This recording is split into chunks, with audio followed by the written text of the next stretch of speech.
et j'ai la chance d'être accompagné aujourd'hui de Sophie, Stéphanie et Nicolas. Et je vais vous laisser chacun de vous trois se présenter. Sophie, à toi la parole. Yes. Ah, top. je vérifiais si tout fonctionnait. Bon, top. En tout cas, bonjour à tous et à toutes. Je suis ravie d'être avec vous aussi pour partager ce moment ensemble. Merci à tous ceux qui nous ont rejoints. Et donc, moi, je travaille au sein du Lab RH. Le Lab RH qui est le premier écosystème français dédié à l'innovation RH en France. Et je suis en charge notamment de projets et de la gestion, l'animation de notre communauté de professionnels RH au sein de l'association. Voilà pour moi. Merci Sophie. Stéphanie? Bonjour à tous, moi je suis Stéphanie Bénard, psychologue clinicienne, je travaille également au sein de Humans Matter et j'ai une casquette d'expertise notamment tout ce qui est autour des sciences cognitives, neuropsychologie et tout ce qui touche à la capacité d'agir que je vais vous partager pendant ce webinaire.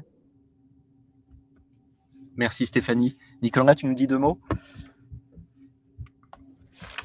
Ouais, bonjour à tous. Moi, je m'appelle Nicolas. Je travaille pour Collectif Z.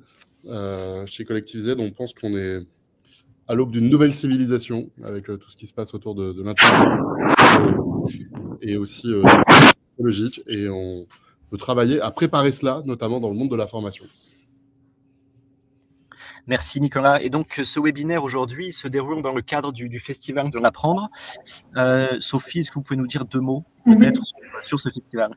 Oui, tout à fait. Donc, la conférence, elle s'inscrit dans le cadre du Festival de l'Apprendre 2025, qui est coordonné à Lyon par la Maison de l'Apprendre. Ce festival s'inscrit dans une dynamique internationale sous la bannière du Learning Planet Festival, en partenariat avec le Learning Planet Institute et l'UNESCO. Il s'organise chaque année autour du 24 janvier, qui est la journée internationale de l'éducation. Le Festival de l'Apprendre, c'est un temps fort pour célébrer tous les apprentissages, les acteurs et les lieux qui les permettent. Il s'adresse à tous, enfants, jeunes ou adultes, à toutes celles et ceux qui souhaitent apprendre à prendre soin de soi, des autres et de la planète. Et aujourd'hui, donc, vous allez participer à la conférence Les incontournables de la formation de demain. Et on remercie chaleureusement Valentin de Humans Matter ainsi que Sophie, Stéphanie et Nicolas qui viennent de se présenter, de nous partager de leur temps et de leur expertise dans le cadre du festival. Et je laisse la parole à Valentin. Bonne conférence à tous. Merci beaucoup, Sophie. Et avant toute chose, ce webinaire aujourd'hui, ce qui nous rapproche, Stéphanie, Sophie et Nicolas, c'est que nous travaillons tous les quatre pour le projet Essin. Et donc, je ne vais pas vous embêter longtemps avec ça, juste en deux mots. Essin, c'est un projet qui a pour objectif de moderniser l'appareil de formation. Rien que ça. Et suite au Covid, suite au distanciel, beaucoup de gens se sont posé la question de mais vite, il faut qu'on se réinvente, il faut qu'on se réadapte. Et donc pour cela, un consortium expert des sciences cognitives, de l'innovation pédagogique, des RH et des solutions EdTech s'est formé pour lancer ce projet un peu fou, qui est le projet Essin, un projet pour co-construire et en fait pour essaimer une démarche pédagogique unique qui va intégrer le développement des soft skills dans tous les dispositifs d'apprentissage. Je me suis permis de vous mettre ici notre mission et aussi notre ambition. Notre mission, c'est d'améliorer l'efficacité des formations via un modèle innovant d'hybridation et de développement des compétences et mesurer scientifiquement leur impact sur l'employabilité durable des apprenants. Et nous avons comme ambition de devenir le label, la marque de fabrique, j'ai envie de dire, qui va garantir à vos apprenants l'efficacité de vos formations sur leur employabilité durable. Voilà. Je ne vous embête pas plus avec ceci. Si vous avez des questions, on y répondra avec plaisir. Et Sophie, je te laisse la parole. C'est à toi. Yes. On va pas se tromper de Sophie. Là, c'est moi. On va y arriver.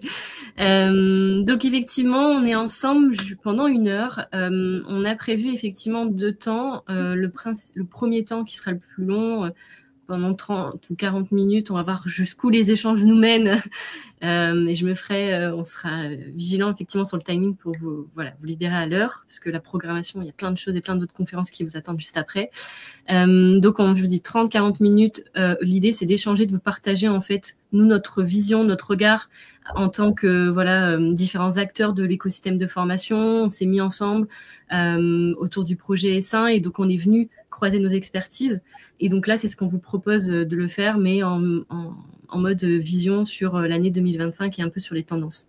Et on se laissera un temps pour échanger avec vous en mode questions-réponses. Et ce qu'on fera, c'est qu'on utilisera le chat, le live chat. Vous avez la fonctionnalité juste en bas. Pour pouvoir répondre à vos questions. Comme on est nombreux, on attend, je crois qu'on était à pratiquement une centaine d'inscrits sur ce webinaire. On vous en remercie. On ne pourra pas ouvrir chacun les micros, etc. Parce que je pense que techniquement, ça risque d'être un peu la cacophonie. Mais ce qu'on vous propose, c'est si vous avez des questions, même pendant les échanges, mettez-les sur le chat et puis on les reprend à la fin et on aura vraiment ce temps-là à la fin pour pouvoir en discuter. Et donc, ce que je vous propose, c'est de démarrer vraiment, aller dans le vif du sujet et de rentrer un peu plus en profondeur sur ce qu'on vous a prévu aujourd'hui. Et ce que je voulais vous proposer en guise d'introduction pour vraiment un peu structurer et cadrer ces échanges qui sont un peu sur des sujets de futur de tendance, c'est de vous proposer déjà un input, c'est celui du Lab RH. Donc, je vous le disais tout à l'heure en introduction, le Lab RH, c'est le premier écosystème français dédié à l'innovation RH en France, c'est-à-dire que tout simplement, on rassemble plein d'acteurs autour de l'innovation RH, des startups, des entreprises, des écoles, des experts. Et on a travaillé à identifier en fait les tendances, un peu les grands challenges plutôt de l'année 2025 et on les a partagés la semaine dernière. Donc peut-être qu'il y en a qui étaient présents la semaine dernière. On a fait un live sur LinkedIn, donc vous avez accès au replay, etc. Je vais aller très vite quand même sur ce sujet-là. Et puis, si vous avez envie, vous pourrez aller explorer et revoir le replay du live. Ce que je voulais juste vous partager, c'est effectivement, on a identifié, nous, au Lab RH, 4 grands challenges pour l'année 2025. Et en 2025, le terme à retenir que nous, qui va nous driver sur toute l'année, c'est le terme pivoter. En 2025, en gros, on pivote. Pourquoi le terme pivot? En fait, c'est se dire que dans un monde où il y a beaucoup de transformations, les transformations accélèrent, les innovations aussi, ça bouleverse les métiers, les entreprises d'un point de vue global.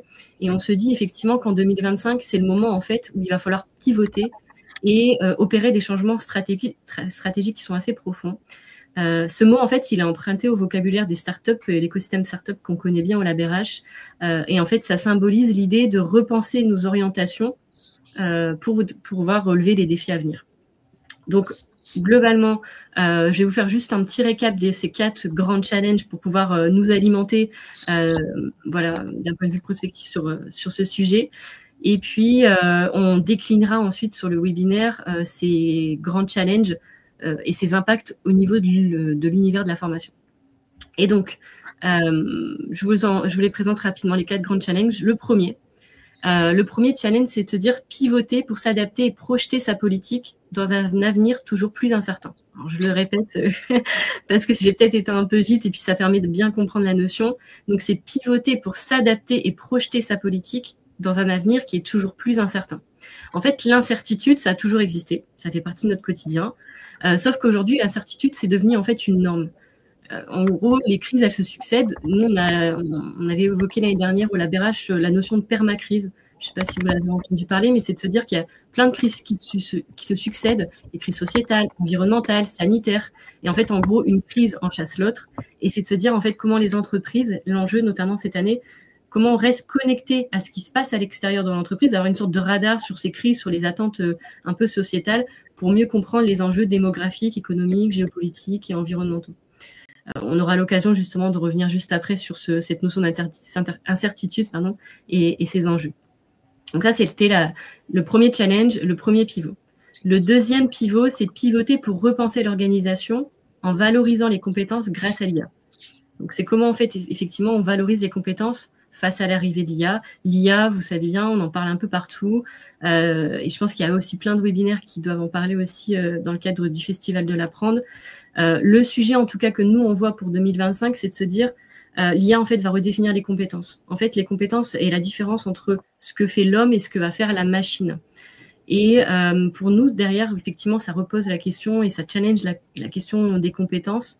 Et c'est de se dire qu'on passe d'une vision de un ETP, en fait, un ETP égale une tâche égale un poste, une vision assez classique. Et c'est de se dire, en fait, maintenant, quelle sera la part de l'IA dans ces métiers et notamment quelles seront les compétences qui font la différence entre l'homme et la machine. Et donc, en fait, ce qu'on a identifié, c'est qu'on commence à toucher une notion d'organisation qu'on a vu nous émerger depuis quelques mois au sein de l'écosystème RH. C'est en fait d'avoir des organisations qui seraient orientées vers la compétence et par la compétence. En fait, ils appellent ça en anglais la skills-based organisation, avec mon bel accent anglais. Et donc, en fait, c'est de se dire que l'organisation, en fait, elle se centrait en fait autour des compétences. Quelles sont les compétences dont j'ai besoin, celles qui seront gérées par la technologie et comment les faire évoluer. On connaît tous ces sujets de référentiel de compétences et les évolutions, etc. Mais là, c'est de se dire comment, en fait, on peut intégrer ça et tout ça grâce à l'IA.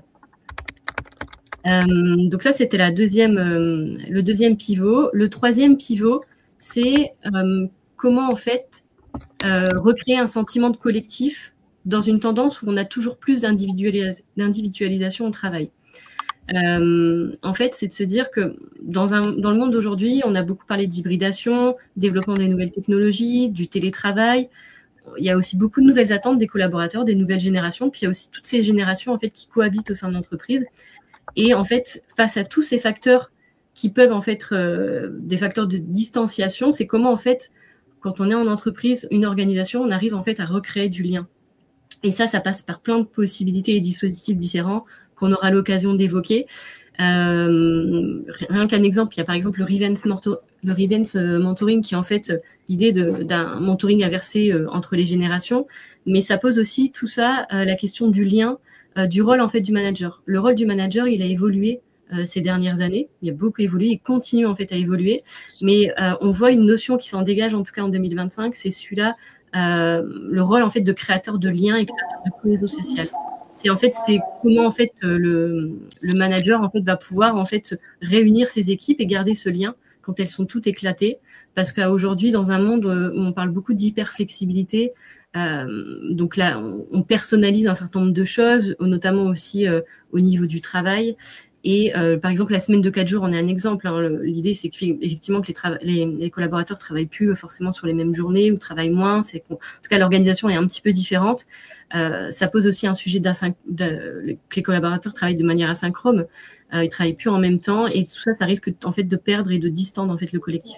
Et c'est comment on s'assure que le collectif continue à exister, et de faire en sorte que l'expérience collaborateur, elle reste alignée, que ce soit au sein de l'entreprise ou en dehors des murs de l'entreprise. Donc ça, c'était notre troisième sujet autour du collectif. Et le dernier sujet et le dernier pivot, c'est pivoter pour adopter une approche holistique du collaborateur et adresser en fait son approche, vraiment son bien-être global. En fait, l'idée, c'est de considérer en fait le collaborateur dans toute sa globalité, à 360 degrés. Et moi, mon truc pour le retenir, c'est les 4 C. Alors, on peut penser aussi, voilà, ça fait d'autres références à d'autres notions. Mais pour moi, c'est mes 4 C dans le sens où il y a le collaborateur, le candidat, le client et le citoyen.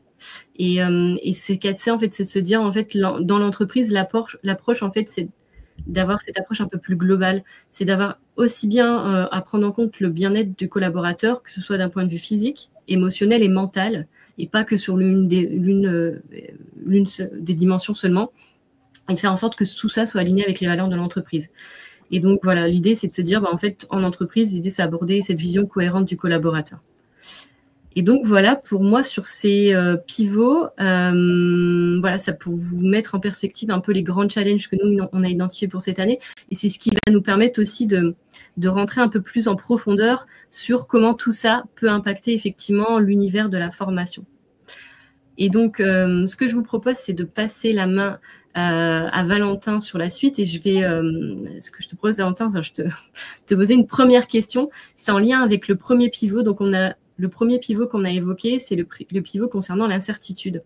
Donc, on le disait, on évolue dans un contexte qui est marqué par les crises successives, qui bouleversent non seulement les organisations, mais aussi l'écosystème de la formation.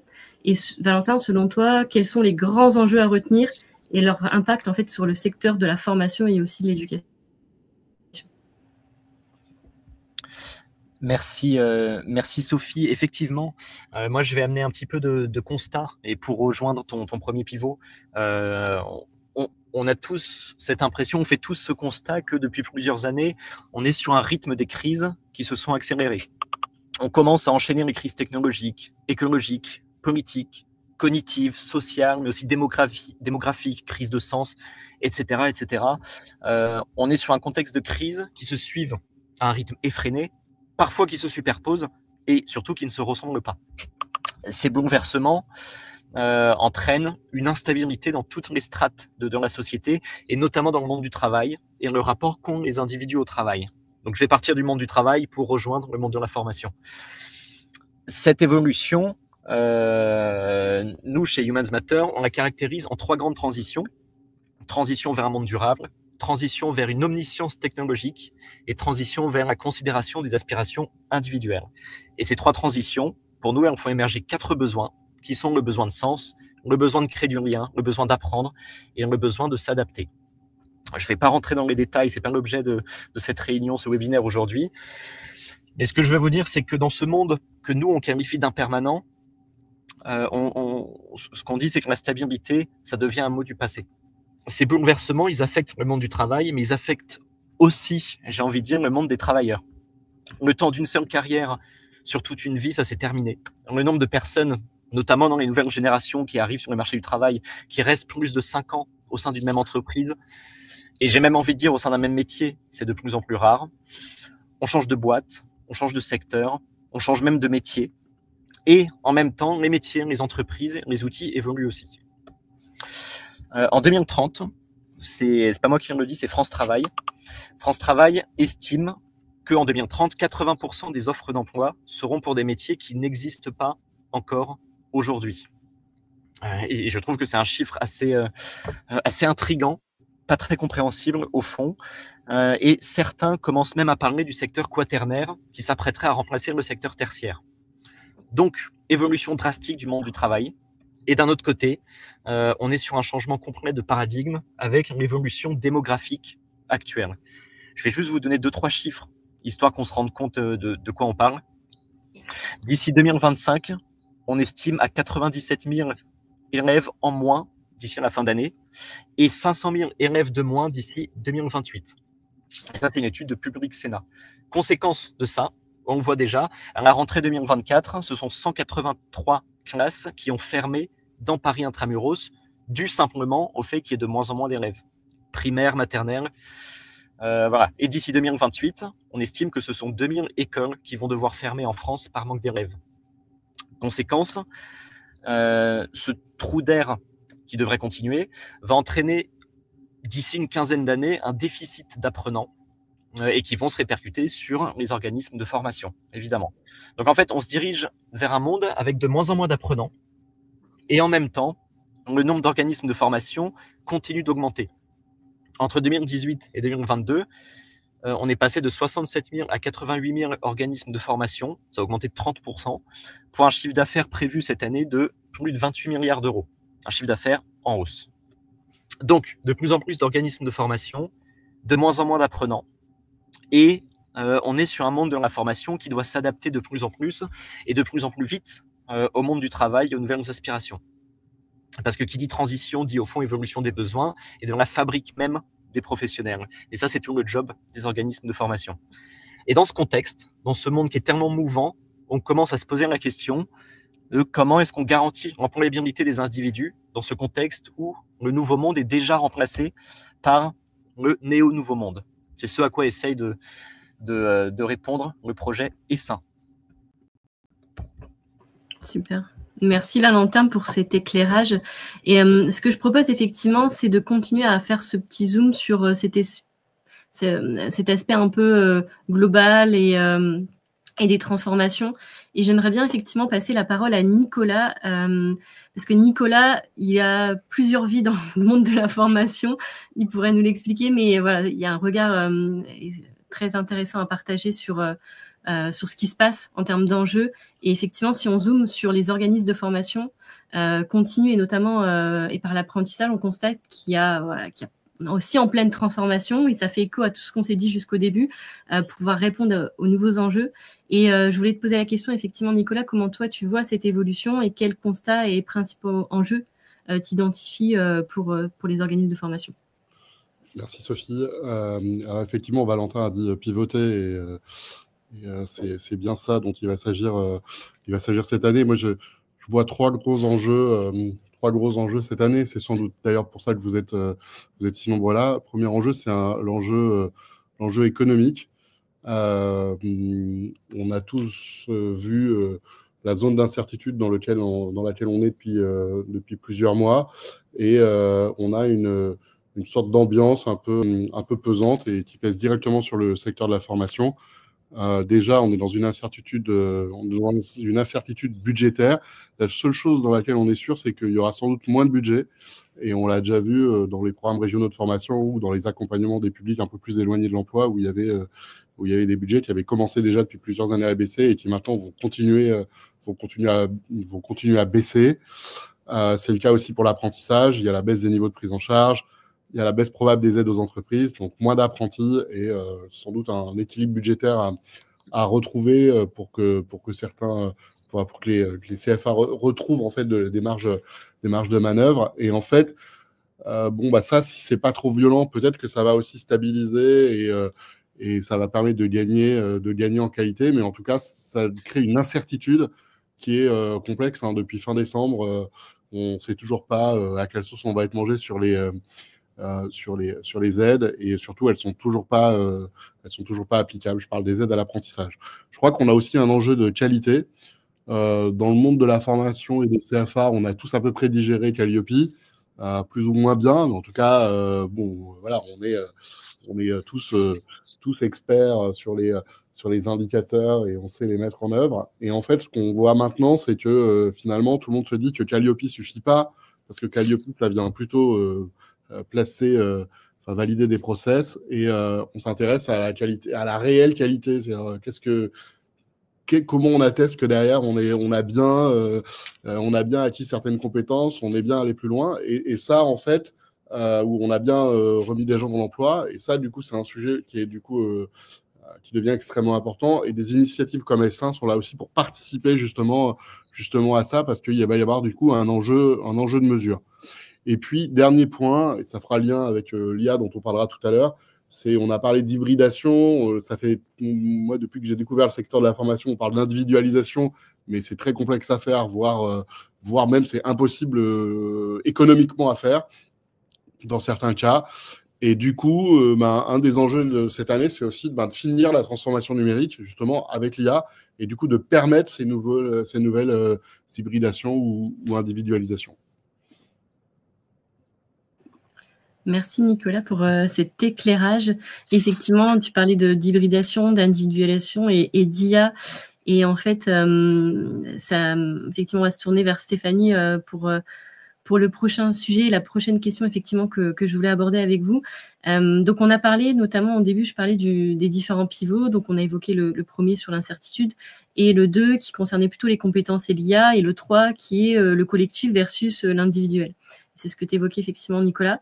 La question que je voulais poser à Stéphanie, c'est d'avoir ton regard en fait sur ces impacts d'un point de vue de la pédagogie, et notamment dans ce contexte, on va aborder une notion clé qui est l'agentivité. J'aimerais bien que tu nous en dises plus, et notamment comment en fait l'agentivité des apprenants, elle peut devenir un vrai levier clé pour innover en formation, et notamment à l'ère du numérique. Donc je te laisse la parole, Stéphanie. Merci Sophie.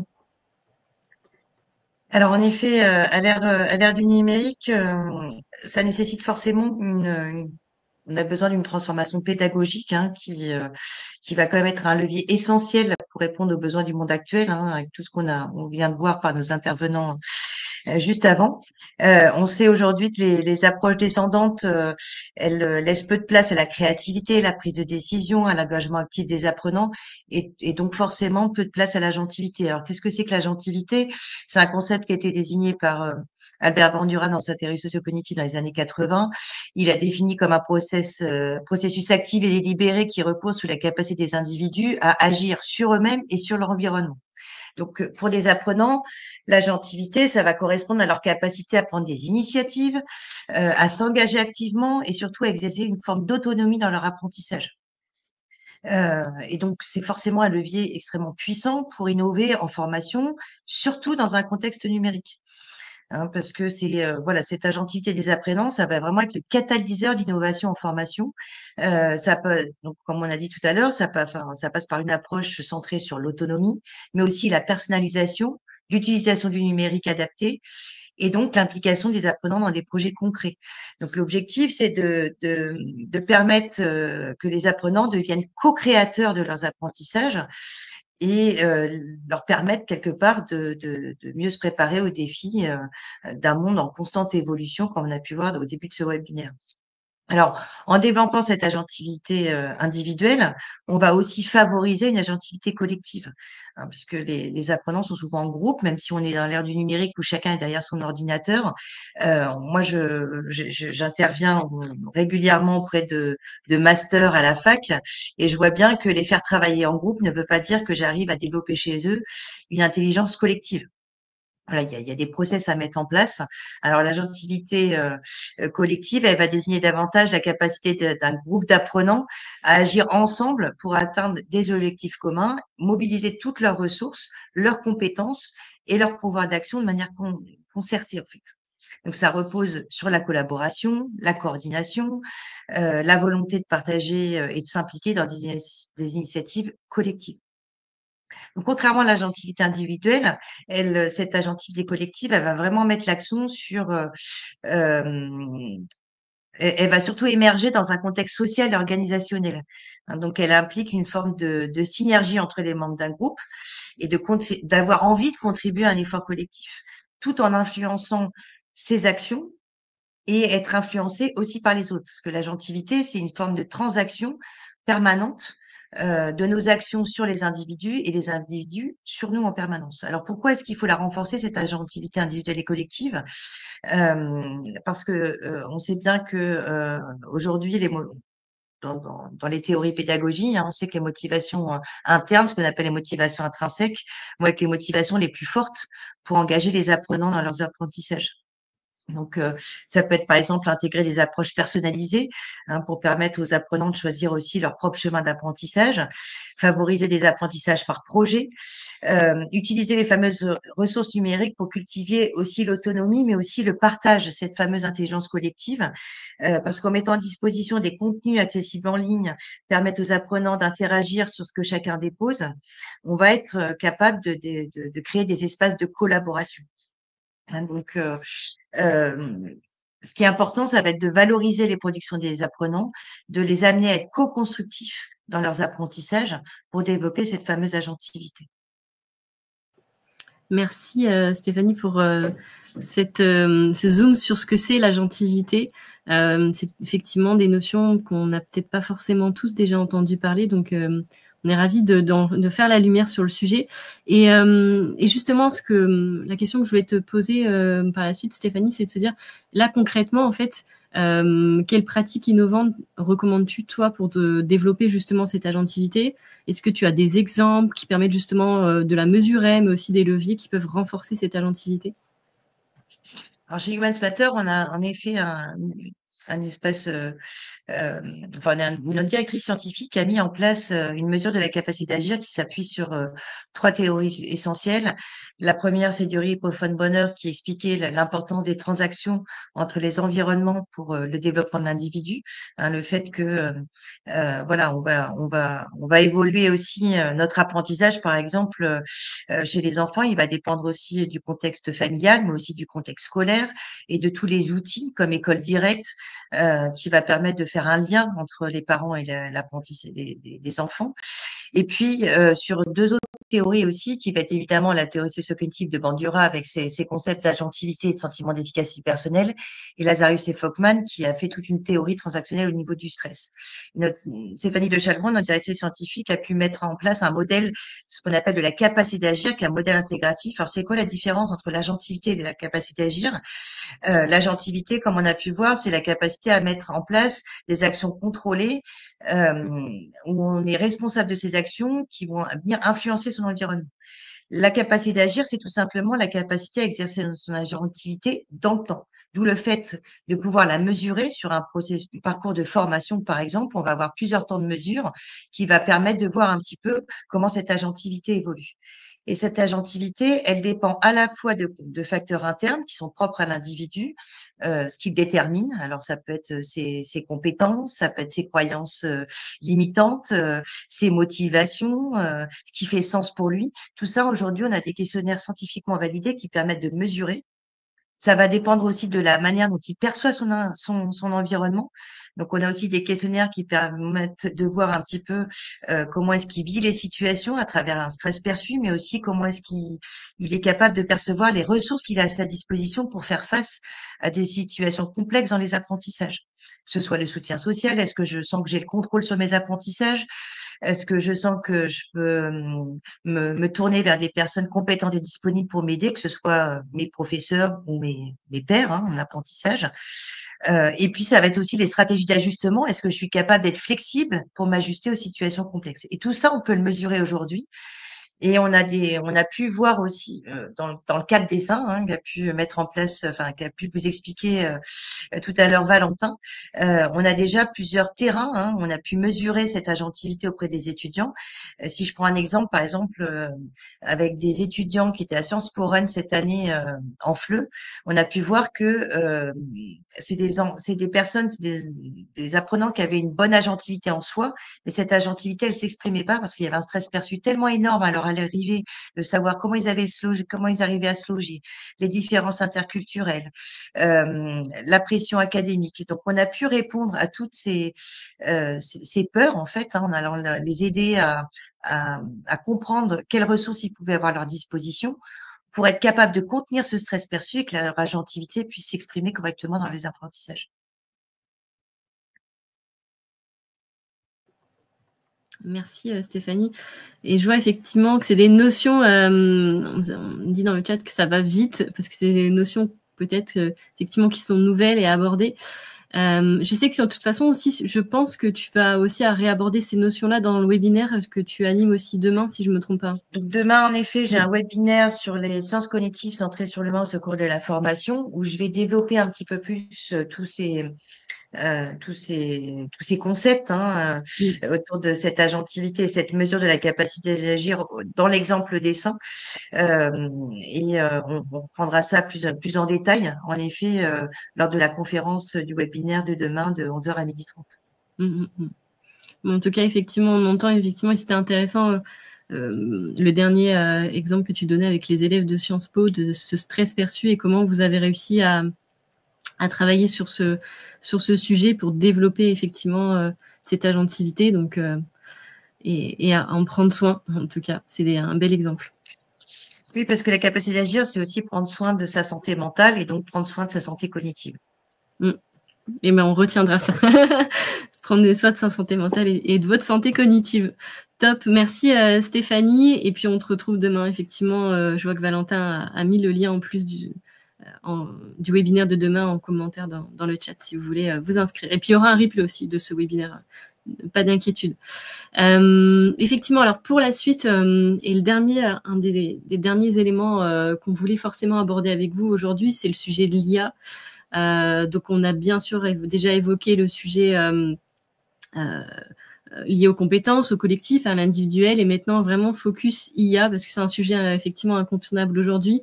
Et je voulais effectivement te donner la parole, Nicolas, pour que tu puisses nous dire où en est-on réellement, vraiment, aujourd'hui sur l'IA, et quels sont les impacts concrets sur la formation, et surtout comment on peut le mettre en application. Qu'est-ce qu'on peut faire de l'IA aujourd'hui en formation? Donc, je te laisse la parole, Nicolas, et je vais essayer de te mettre en évidence dès que tu apparais. Bon, merci beaucoup, Sophie. Effectivement, l'intelligence artificielle, alors c'est toujours un peu difficile aujourd'hui de parler de la formation et de ne pas parler de l'intelligence artificielle. Vous savez que l'IA, c'est une discipline scientifique qui existe depuis très longtemps, depuis les années 50. Et en fait, là, ce qui a changé il y a quelques années, c'est le fait que l'IA est devenue accessible à tous. C'est une révolution de l'expérience utilisateur, en fait. On a eu il y a longtemps le Web 2, on a eu l'iPhone, les assistants vocaux, la 5G, et en 2022, on a ChatGPT avec une très forte accélération, avec une multiplication aussi des cas d'usage. Et finalement, le constat qu'on fait, c'est qu'on est un peu... j'en discutais avec les patrons récemment de l'éditeur AppleLearn qui a fait beaucoup sur l'IA ces dernières années. Bon, en fait, on est un peu comme dans une digitalisation qui était inachevée.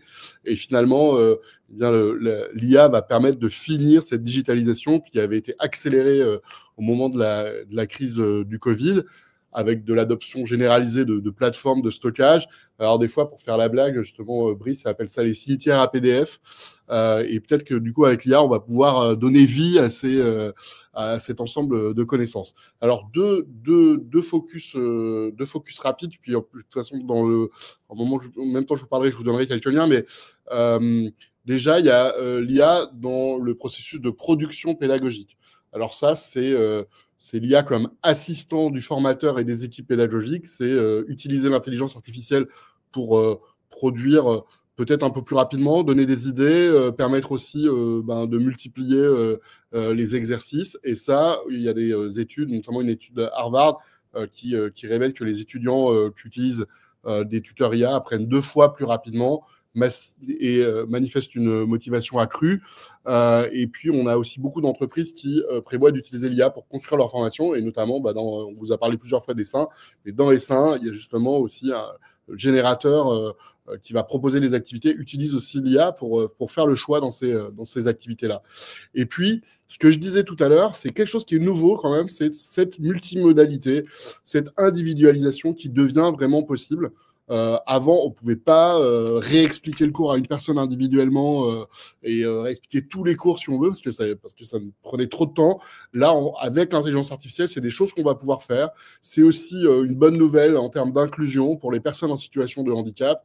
Dans le LMS AppleLearn que je vous citais, on peut traduire automatiquement les cours en Falc. Et du coup, là, on a une deuxième vision sur les cours. Ensuite, l'IA, c'est aussi l'usage, c'est dans la salle de formation comme levier pédagogique. Donc là, les premiers réflexes, vous les connaissez, il y a 2 ans, c'est de rejeter l'IA, de faire attention, c'est quoi les contenus qui ont été créés par l'IA, de pouvoir les tester. Il y a des grandes écoles qui ont fait ça.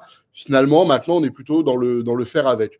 Alors nous, par exemple, chez Collective Z, en entreprise, on a développé un jeu qui s'appelle Zoé versus Adam. En gros, on se place en 2030. En 2030, il y a Adam, c'est une intelligence artificielle qui a été développée. Elle résout tous les problèmes du monde.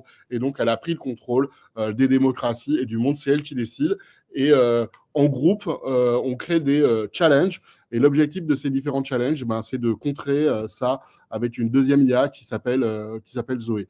Alors, ça, c'est un prétexte pédagogique pour en fait venir utiliser différents outils IA et puis être autonome avec. Un exemple qui est intéressant aussi de sujet, c'est quelque chose qui commence à émerger, c'est tout ce qui est les chatbots pour aider les apprenants en classe, les stagiaires à bien comprendre le cours. Alors, il y a Open Classroom qui a une initiative qui s'appelle Compagnon, qui est vraiment très sympa, qui justement vient pour réexpliquer. Alors bien sûr, je vous donne si je vous ai bien donné le bon lien, c'est le lien d'Open Classroom qui explique ce que c'est que son compagnon. Et compagnon, il a 2 fonctionnalités. Une première qui existe déjà, assister et comprendre le cours, le réexpliquer.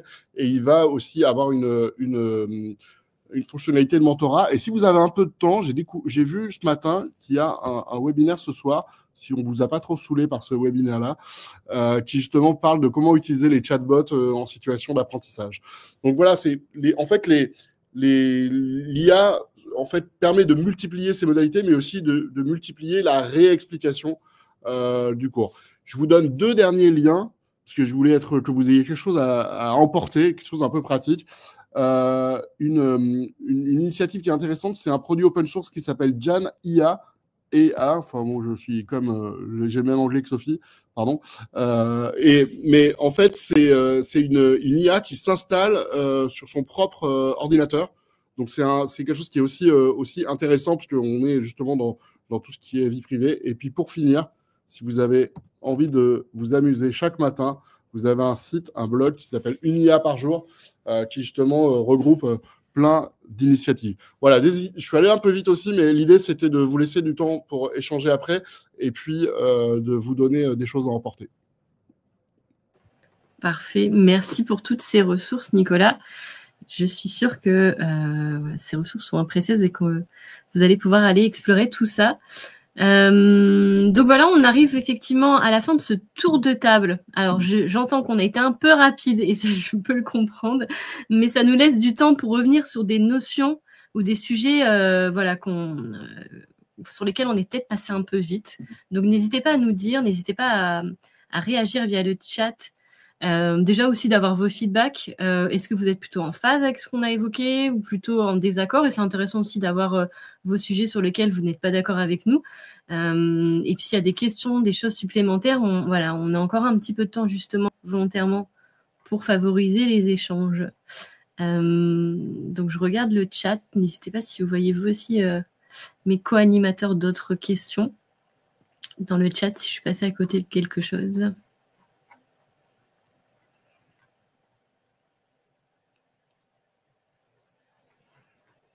Yes. Pas de retour à...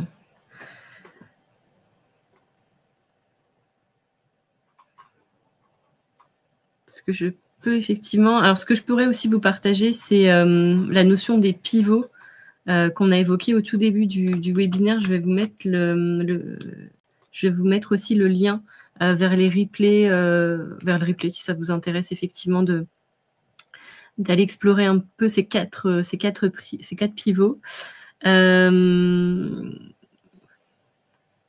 Ok, donc des approfondissements effectivement plutôt sur le sujet de l'agentivité. Et donc on a des inscrits pour ton webinaire demain, Stéphanie. Ça c'est chouette. Moi je n'ai pas retenu les théories sur l'agentivité collective. Peut-être si, Stéphanie, si tu peux juste peut-être nous redire agentivité individuelle et collective et la capacité d'agir. Si on se devait se dire, on se retient ça en une phrase, est-ce que tu arrives à nous faire ce petit challenge-là, ce petit pense-bête? L'agentivité individuelle, elle va vraiment mettre l'accent sur l'action autonome d'une personne. Donc, avec tout ce qu'elle est, ses ressources internes comme les ressources externes, ce qu'elle peut avoir à sa disposition dans son environnement.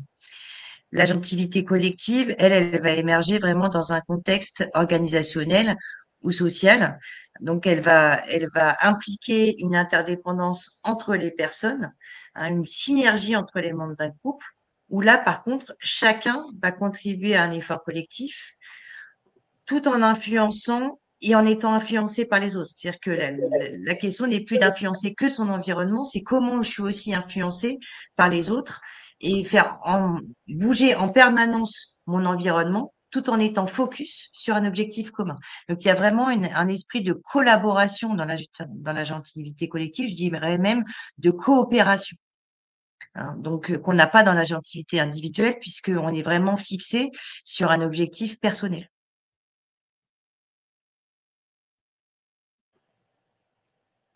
Ok, merci pour ce petit récap. Est-ce que c'est plus clair pour les personnes sur lesquelles il y avait encore des petits doutes sur ces notions? Moi, je vous ai mis le replay sur les 4 pivots en attendant. Alors, je vois qu'il y a des questions sur l'agentivité collective. Vient-elle renforcer, augmenter l'agentivité individuelle? Je dirais que c'est l'agentivité individuelle qui va venir renforcer l'agentivité collective. C'est-à-dire que le fait qu'on prenne soin je dirais, de la santé cognitive de nos apprenants, la pensée réflexive, être capable de recevoir des feedbacks, l'apprentissage par erreur, apprendre à apprendre, tout ça va favoriser en effet l'agentivité collective derrière. Donc, l'objectif, en effet, c'est de créer des espaces de collaboration pour pouvoir développer cette agentivité collective où chacun va exprimer son agentivité individuelle dans ces espaces de collaboration, hein, ou alors avec des pédagogies actives ou des classes inversées aussi de temps en temps, tout en les accompagnant, bien sûr, pour favoriser cette agentivité collective.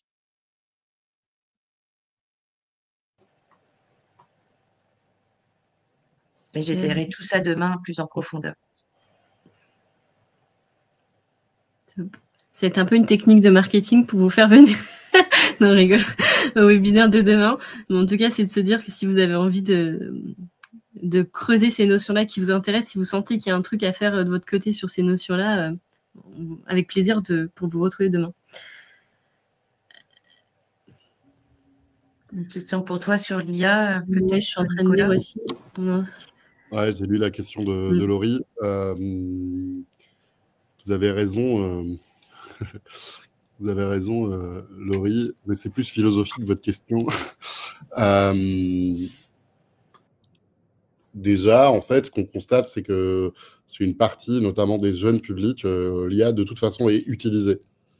C'est-à-dire que effectivement, on peut se dire dans la production pédagogique, est-ce qu'on l'utilise ou pas, etc. Et du coup, il y a un gros enjeu aussi, il y a un gros enjeu d'éducation. D'accompagnement et d'éducation. Je travaille en ce moment dans un groupe de travail du think tank Renaissance numérique, où justement on travaille sur ces sujets de littératie et d'apprentissage autour de l'intelligence artificielle. On constate qu'on a aussi déjà des problématiques sur le numérique. Et du coup, en fait, c'est pas parce que c'est là qu'on doit forcément l'utiliser. Par contre, il faut savoir que ce sera utilisé par les personnes, par les stagiaires, par les apprenants, par les apprentis, selon dans quelle situation vous vous trouvez. Et donc, savoir que c'est là, et peut-être savoir aussi l'appréhender, savoir l'utiliser à des moments de manière astucieuse en classe. J'ai entendu récemment une formatrice qui disait qu'elle faisait des séquences où elle utilisait ce ChatGPT avec ses apprentis, et elle expliquait justement que à des moments, elle montrait comment la réponse n'était pas forcément tout le temps adaptée, ou n'était pas tout le temps juste. Après, effectivement, on peut avoir un sujet de grand écart. Alors, récemment, j'étais dans un café IA. C'est des lieux qui sont organisés régulièrement par le Conseil national du numérique. Et il y a quelqu'un qui a posé la question, qui a dit, est-ce qu'on pourrait assumer d'utiliser l'IA et tout ce que ça consomme en énergie pour demander à l'IA de résoudre nos problèmes liés à l'énergie et à l'environnement. Et donc voilà. Enfin, moi, j'ai pas la réponse à ça. En tout cas, pour avoir un usage raisonné et pour bien l'exploiter, il faut forcément que ce soit intégré dans une pratique à un moment donné. C'est pas obligatoire dans toutes les formations, mais en tout cas, ça peut l'être. Et puis, il faut aussi que, au niveau de l'éducation, on accompagne, on forme à ces sujets-là de manière très, très assumée. Et effectivement, je suis d'accord avec vous, Laurie, qu'on n'utilise pas forcément à fond les fonctionnalités, les outils qu'on a déjà. La preuve, on était 3 à découvrir Global tout à l'heure, il y a une petite heure. Ouais, effectivement, et je te rejoins, Nicolas, je crois beaucoup sur le sujet de l'IA, ça évolue tellement vite et tout change, en fait, un peu comme on se disait dans ce monde où tout va très vite, les technologies, etc. Je crois beaucoup au fait aussi de comprendre et d'acculturer sur le sujet, de sensibiliser, en fait, déjà comprendre l'IA, les usages, comment ça fonctionne, et aussi d'avoir la conscience, en fait, de se dire, quand on fait un prompt sur ChatGPT, à chaque fois qu'on demande, par exemple, qu'on pose une question, de connaître les ordres de grandeur en termes de consommation, etc. Je pense que voilà, c'est un peu comme dans tous les sujets, hein, c'est cette histoire de sensibilisation, d'apprentissage, de comprendre ce que c'est et de comprendre les enjeux. Et je pense que c'est comme ça qu'on arrivera à tous mieux savoir l'utiliser et mieux savoir quand l'utiliser ou voilà, et quand c'est le bon moment, etc. Et de se dire peut-être effectivement, je sais qu'il y a tout ce qui est les IA qui génèrent des images, etc. sont très consommatrices en termes d'énergie. et ben de se dire, en fait, voilà, on l'utilise pour quand, quoi et comment, et il y a peut-être des cas d'usage, en fait, effectivement, à définir.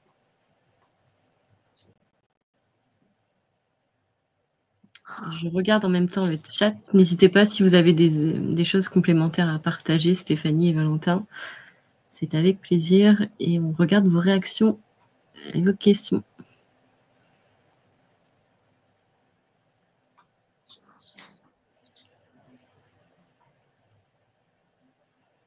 Donc le webinaire de demain, c'est sur les sciences cognitives centrées sur l'humain. Et on vous donnera plein d'exemples aussi par rapport à Essaim et ce qu'on fait sur ces notions-là. Il y a une question de Maëlys qui, je crois, avait déjà posé cette question au-dessus, qui nous demande où en est la recherche en France et par rapport à l'international sur ces sujets.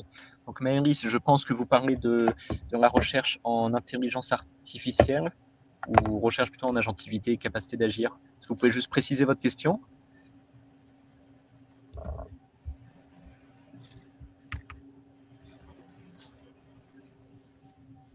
Alors, le temps qu'on laisse 2 petites minutes à Maëlys pour réagir sur le chat. Et moi, ce que je vous disais, effectivement, je vois qu'on parlait des 4C, c'était pour faire référence effectivement aux 5C. Parce que je vois qu'il y a une autre question sur le sujet des 5C. Mais sur les 4C, effectivement, c'est prendre en compte le collaborateur dans son approche globale, et le collaborateur en tant que collaborateur, évidemment, mais que candidat, citoyen et client. Merci Manuel qui avait bien écouté. J'adore. Merci beaucoup, Emmanuel. Et donc, Maëlys qui dit les deux. Donc, c'est une question. Nicolas ou Stéphanie, est-ce que vous avez quelques billes à nous apporter sur la recherche en France versus la recherche internationale? Moi, je vais dire 2 mots sur l'IA. Je suis pas un spécialiste de la recherche, donc je vais pas vous dire de bêtises, mais enfin voilà, vous avez vu que il n'y a pas plus tard que la fin de la semaine dernière, un investissement massif qui a été annoncé par le nouveau président Trump sur l'IA aux États-Unis. Donc effectivement, il y a sûrement des investissements un peu plus importants sur l'intelligence artificielle autrement, c'est assez évident. Après, il y a aussi des projets qui sont en cours. Bon, il y a un projet qui a fait un peu l'actualité ce week-end parce qu'il est sorti trop tôt, mais il y a ce projet qui s'appelle Lucie, qui est un projet d'intelligence artificielle qui se base, qui est open source et souverain, et qui est financé dans le cadre du plan France 2030. Et donc, c'est la preuve qu'il y a aussi des projets qui sortent. Alors après, on a toujours un petit peu un problème en France, c'est qu'on adore s'auto-flageller sur les sujets. Donc, on est les rois nous-mêmes du French bashing. Donc, j'espère que ça permettra quand même à cette IA de se développer. Mais voilà, donc il y a des projets qui existent. Sans doute, les investissements ne sont pas les mêmes. Mais justement, il y a des efforts à faire pour qu'ils soient meilleurs. En tout cas, ce qui est sûr, c'est qu'il commence à y avoir des moyens d'utiliser des IA qui ne sont pas forcément, en train d'entraîner des services américains. Et notamment ça, je pense que, dans vos choix, après, c'est important d'en discuter avec les éditeurs de différentes solutions pour demander un peu de transparence sur les IA qui sont utilisées. Il commence à y avoir des solutions françaises. Par exemple, il y a une IA qui a été développée chez Télécom ParisTech qui s'appelle Aristote, qui est vraiment très orientée sur la pédagogie. Alors, vous lui donnez une vidéo, il va faire la retranscription, il va faire le résumé. Derrière, il va même sortir des éléments de quiz, c'est-à-dire qu'est-ce qu'on pourrait demander à quelqu'un qui a écouté ce cours. Qu'est-ce qu'on pourrait demander. Donc en fait, il y a des initiatives comme ça. Il faut vraiment qu'elles soient multipliées.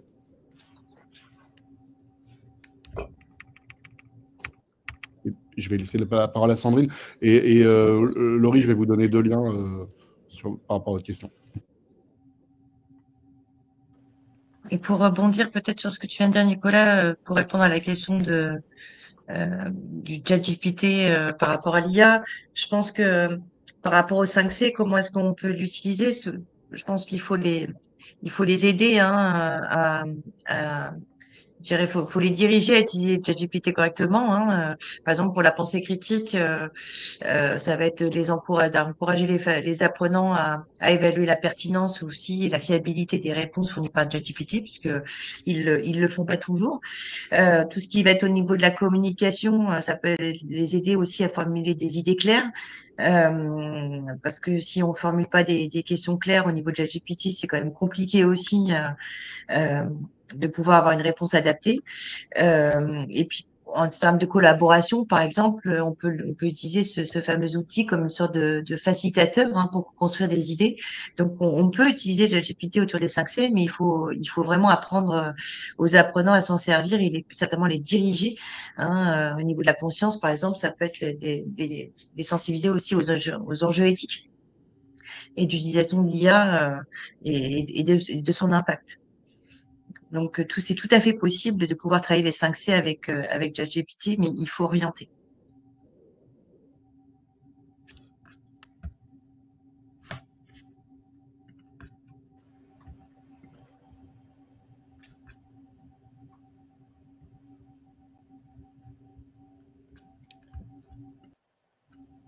Merci beaucoup, Stéphanie.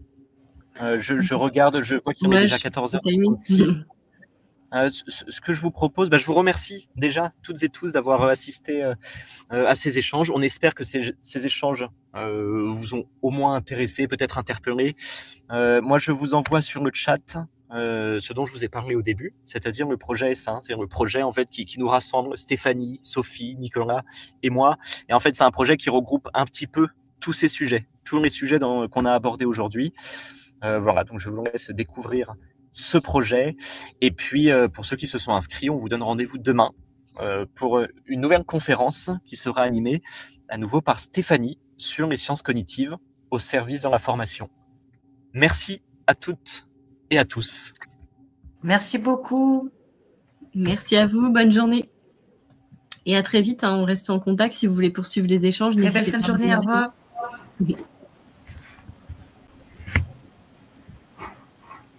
Au revoir, merci beaucoup.